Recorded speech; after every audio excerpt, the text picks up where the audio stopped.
Ladies and gentlemen, welcome to another episode of the Midcard Mess podcast. I am your host, not one, not two, but all three faces of Jamal, and this is your wrestling news. Yes, it is January the 22nd, 2025, and this is your results for NXT that happened Tuesday on January 21, 2025. So, look. NXT just building off the back of this WWE merger and everything of that nature. Also, they had, a lot of people from NXT showed up on TNA Genesis, basically, getting the gist of that partnership that TNA does have with WWE at this point. So, there's Cora Jade showed up, Ashante the Adonis, Fraxium, the NXT Tag Team Champions, and they just basically, showing up for this merger type deal.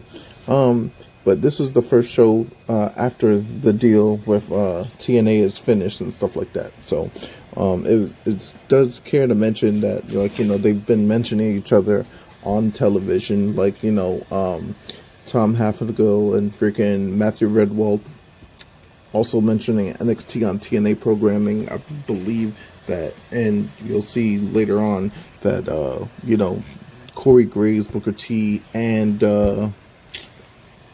Vic Joseph, mentioning a lot of TNA decorum there and stuff like that. So, TNA and WWE's been working together for a minute now, so it's not really too surprising. But this is the fruits of their labor for their merger. We have three big championships that was going to be defended. The Heritage Cup, if you count the championship. So, you had the Heritage Cup, you had the NXT North American Championship, and you had the NXT Championship Actual. Those three big matches were Charlie Dempsey and Lexis King going at it yet again for the Heritage Cup. Tony D'Angelo defend against Ridge Holland after this big feud that's going on between him and Ridge. They have to settle the score once and for all. And then obviously Eddie Thorpe versus Obafemi for the NXT Championship. And those two had to get in the ring and settle some things because, Eddie Thorpe has been playing a lot of games lately. So, we'll just get right into it right here, right now. So the first match on the card was the NXT North American Championship on the line. It was, as I pre-mentioned, Tony D'Angelo, the Don of NXT, versus the former Brawling Brute in Ridge Holland.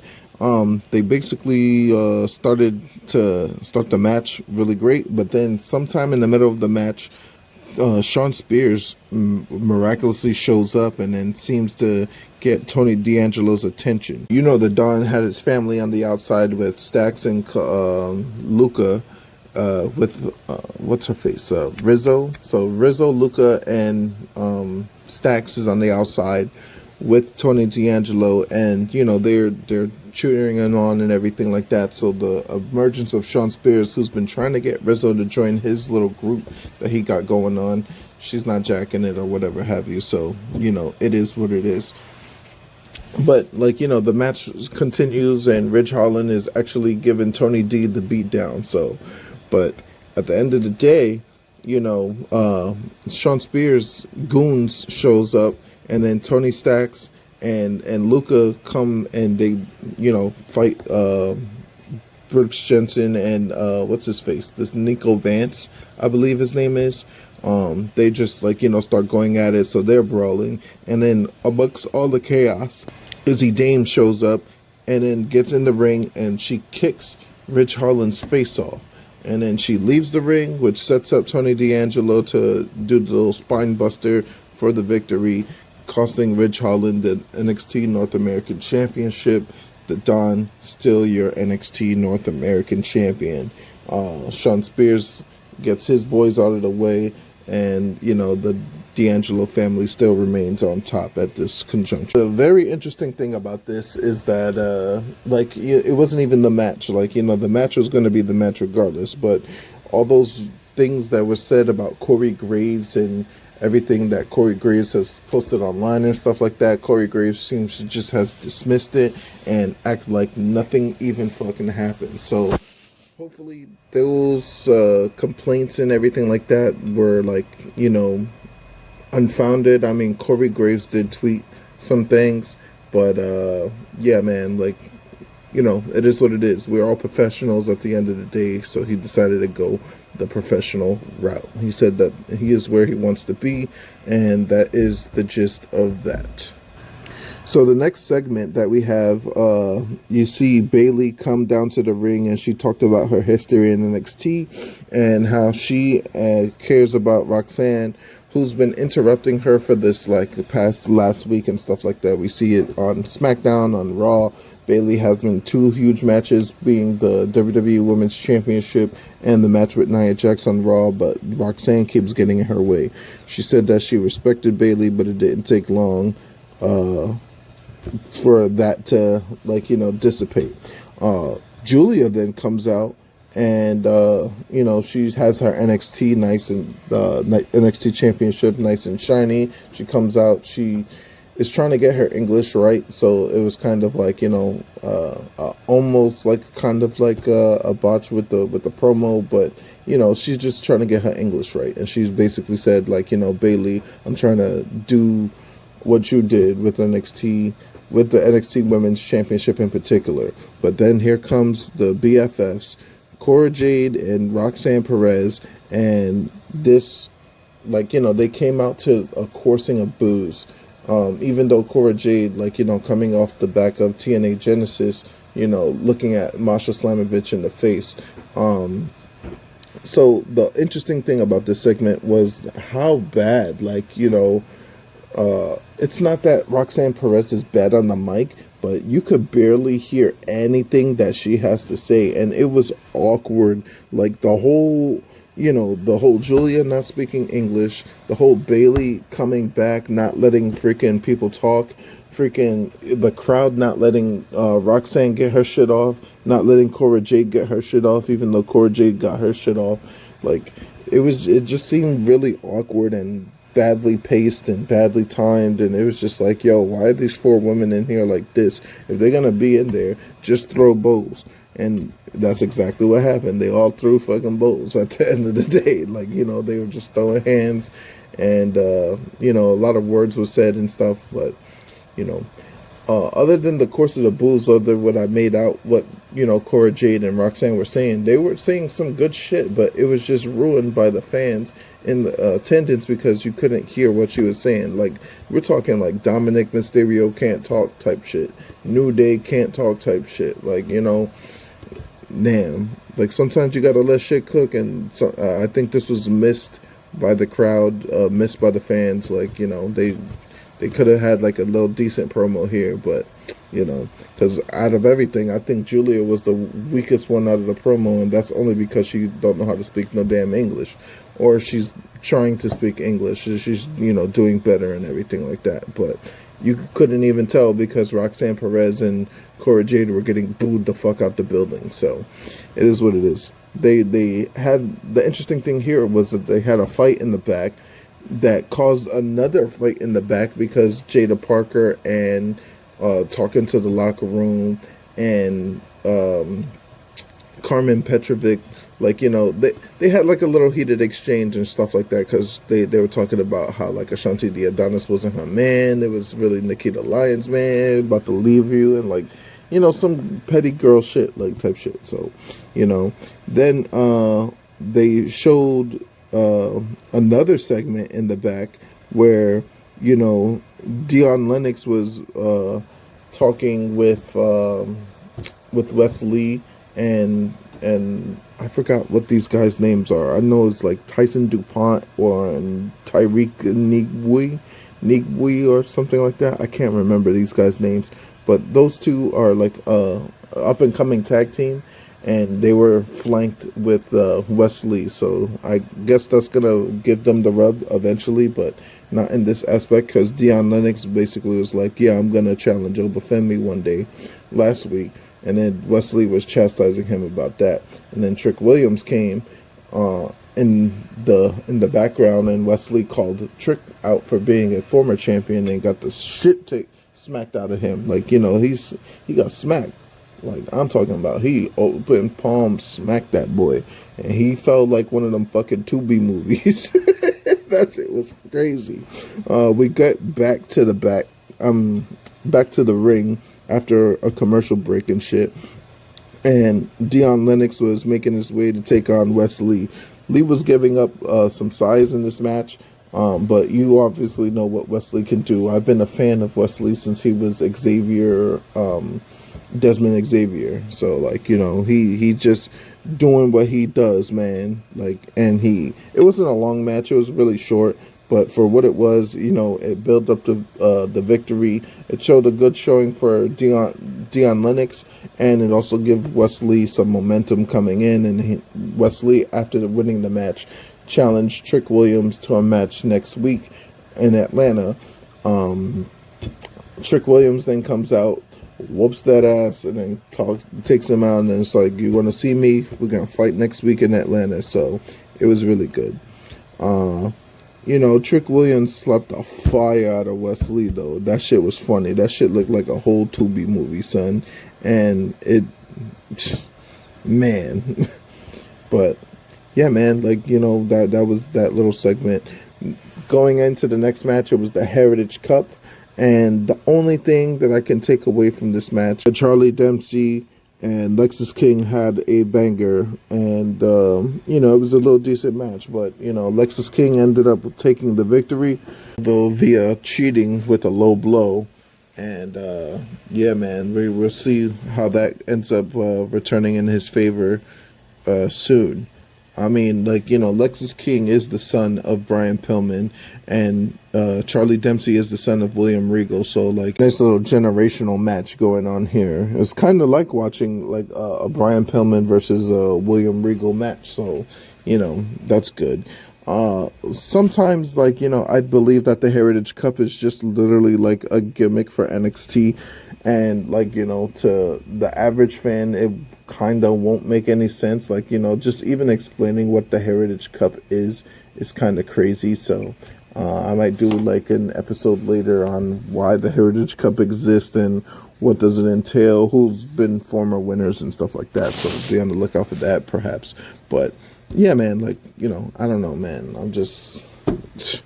It was Charlie Dempsey, Lexis King with the low blow for the victory, and that was that.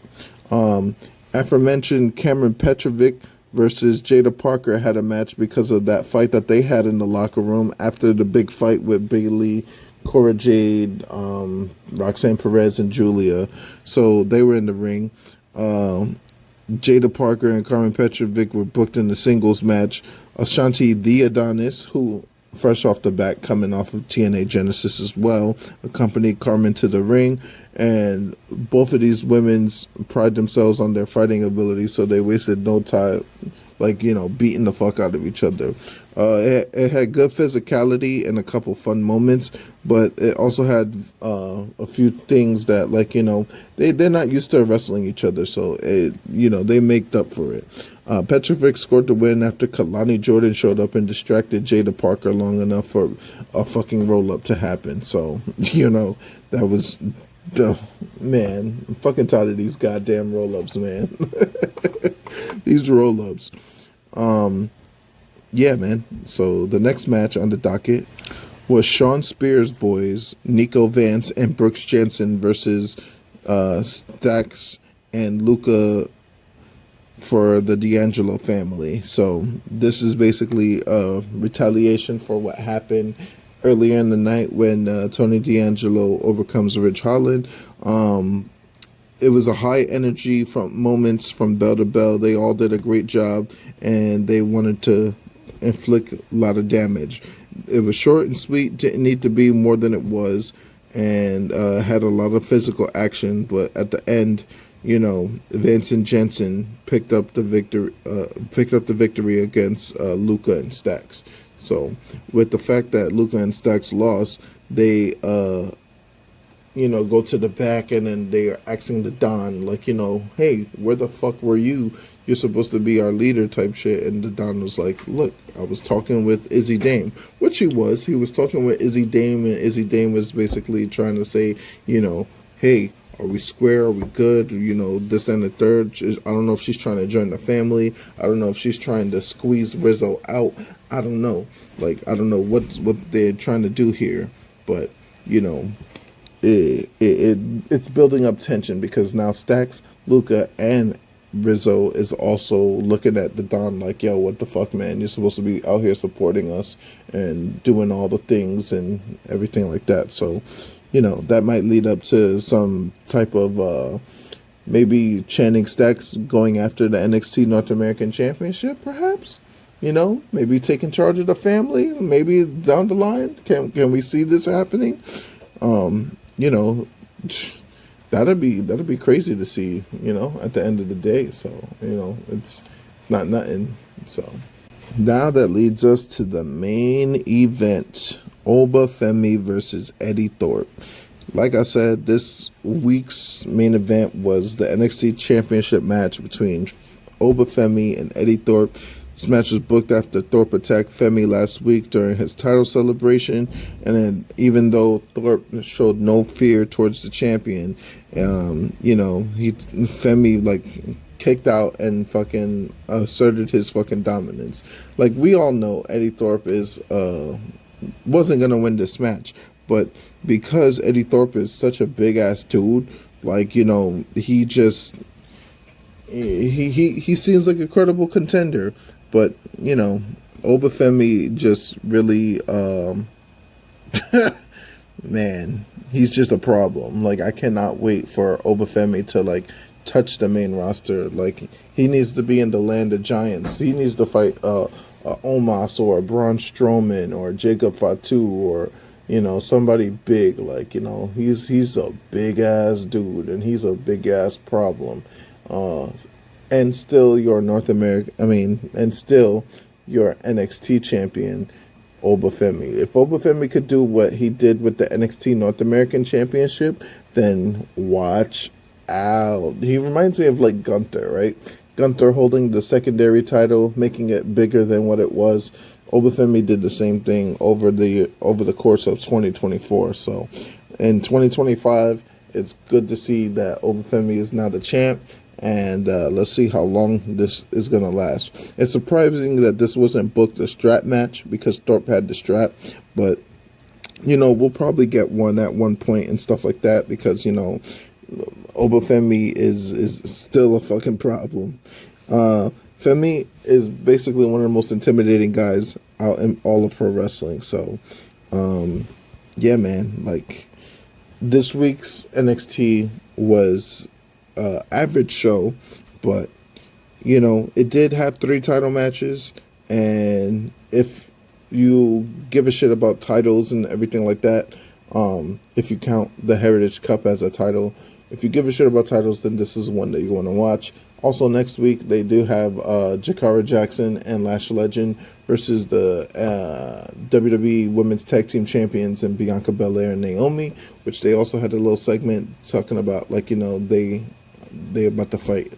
Also next week, they have the Rascals versus the NXT Tag Team Champions and Fraxium, so that's going to be a good thing. That's going to be one of those TNA merger feuds. I was actually really shocked that TNA wasn't like utilized at all during this show, but I guess they're going to save it for the Atlanta show next week, so we'll see. The most interesting thing that happened was Bayley and Perez, Roxanne Perez, continuing their feud, and bringing Julia and Jade to the mix was fine, but the whole Cora Jade and Roxanne Perez getting booed at, like, almost damn near booed out the building. I don't know if it's good heat or bad heat or if it even is heat. I think it was just like they wasn't accepting on anything that Roxanne Perez has to say, or Cora Jade for that matter. I mean, Roxanne Perez already looks like a damn child, and she even sounds like one. But this is not a knock on her. She is one of the best workers that I've seen since AJ Lee. She's this generation's AJ Lee. I'm not gonna say that she's like Mercedes Monet. I'm not gonna say that she's Bailey or anything like that. No, she was AJ. She's like, if AJ Lee was wrestling today, she'd be Roxanne Perez. Like, no funny shit. So that'll be the gist of it. But if you are going to go ahead and watch NXT, if you're going to watch it back for yourself, then I recommend just watching the main event. No harm, no foul. Just watch Eddie Thorpe and freaking Obafemi beat the hell out of each other for about like 10 minutes or so. All right. That's going to be it for me. I'm going to be back tomorrow like I never left. We'll be discussing AEW Dynamite and maybe a few other shows. I have to actually see what's going on with Dragon Gate and NWA. I haven't really mentioned NWA lately, but I know Hard Times are coming, daddy, because they have a Hard Times pay-per-view coming up. Also, the situation with Chris Bay's injury, like he's not broken, he's not paralyzed anymore. He can move and everything like that. But yeah, that was a scary situation for his injury. So he's coming along. Rehab is going to be kind to Chris Bay. Hopefully a speedy recovery, especially during this time for the merger. I would love to see ABC fucking do something with this merger, man. Like, it'll be nice. But Allie Katch also with an injury. Allie Katch wrestles for GCW. She broke her leg, and Steph DeLander was out in the hospital with her. So, speedy recoveries for everybody that took an injury and that is going through the injuries right now. So I just hope that everybody has a speedy recovery. Yeah, and that's going to be it for me. I'll see you guys on the next one. Be on the lookout for tomorrow's episode. I am going to be talking AEW Dynamite. So, peace. Oh, thank you again for liking, sharing, and subscribing to the YouTube. Liking, sharing, listening to the Midcard Best podcast on SoundCloud. Every like and share counts. I appreciate everybody that does take the time to listen. Thank you. I appreciate you. I'm nothing without you guys. And I'll see you guys on the next one. Peace.